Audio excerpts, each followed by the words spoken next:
There's a moment every leader reaches in this transition where something becomes clear, often uncomfortably so. You are no longer the fastest thinker in the room.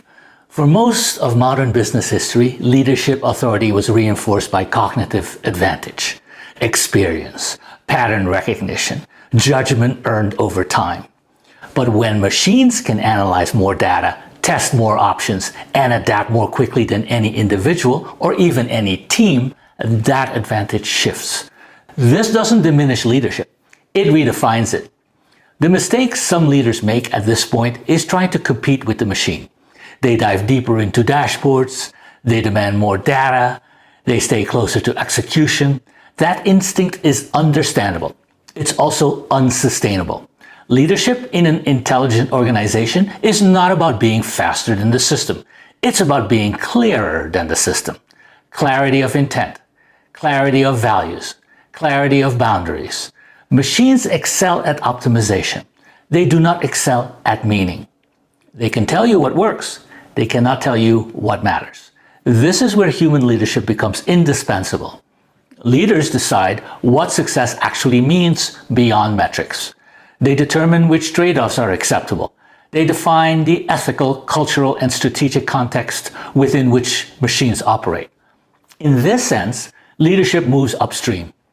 Decisions are made earlier, at higher levels of abstraction, with longer time horizons.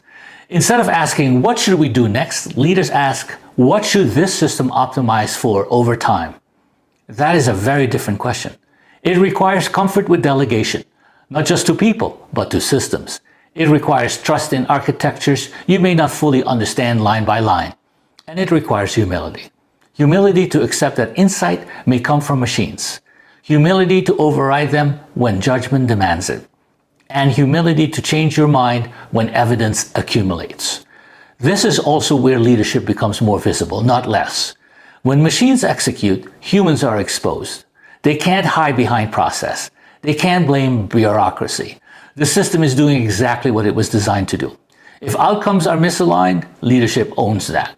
This is why intelligent organizations invest so much effort in defining intent clearly.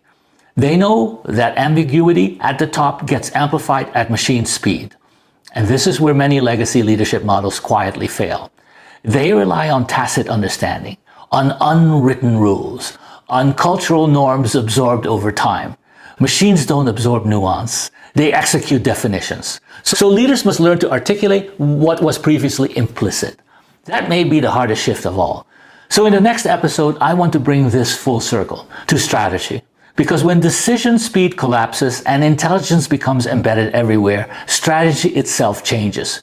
It stops being a static plan, and it becomes a living system. And once you see that, the idea of future-proofing leadership takes on a very concrete meaning.